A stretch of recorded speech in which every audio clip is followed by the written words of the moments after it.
I'm Kimberly Ewing, your host tonight at the 22nd Wild and Scenic Film Festival here in Nevada City and in Grass Valley. We are here at the Nevada City Winery having an amazing day of inspiration, and real action is our theme.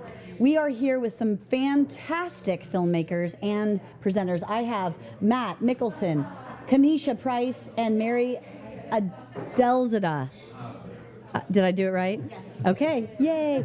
Welcome you guys to the Wild and Scenic. I know this is not Matt's first time, but welcome if this is your first time. Yeah, good. Yeah. And it's pouring down rain right now, but we're all here in Cozy's moment. Tell us a little bit about the film, and I want you to pronounce it for me. Yeah. The film's name is Usugilix, Awakun, and it was produced by Spruce Films, which includes Matt Mikkelsen and Palmer Morse, and then executive produced by First Nations. Excellent. Yeah. And so you are the power team here right now. Wow, that might be a little much. I don't know. I think so. Tell me a little bit about the film. So the film kind of focuses on Unanga scientist Shayla Shishnikov. She works for the Cowlungan tribe of Unalaska, and her efforts to study the blue mussels, which have been a subsistence food for the Unanga people for thousands of years. And within the last few years, we haven't been able to harvest them because of paralytic shellfish poisoning. Ooh. So we're following her on her journey to collect data and get to see how much she loves her community. So it's a human interest story of her journey, but also what's happening to the system.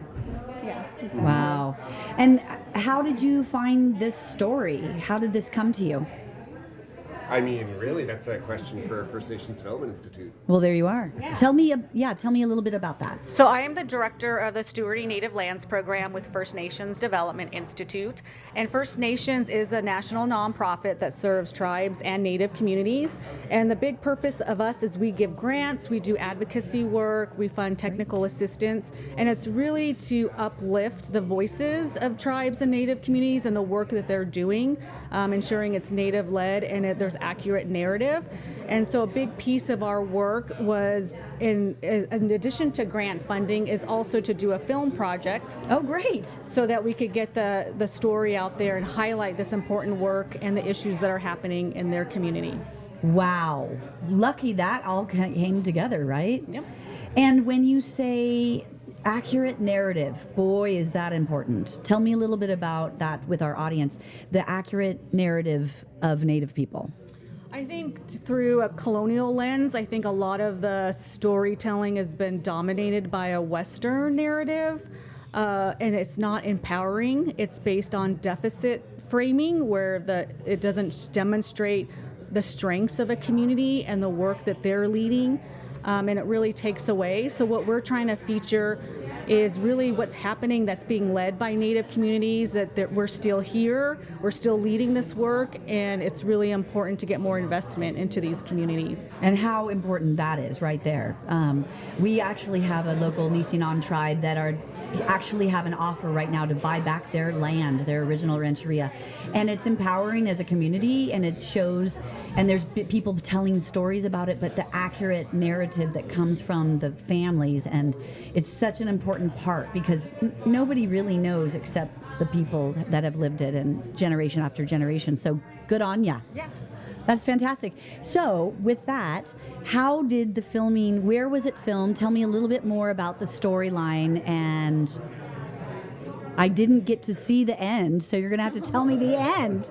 Go for it. Oh, okay. Well, Well, first of all, I don't want to I don't want to spill the beans. Has it been showed yet? it has been shown. Okay. Yep. We screened Okay. today in Oddfellows. Oh, how did it go? Full Oddfellows, which is our favorite thing.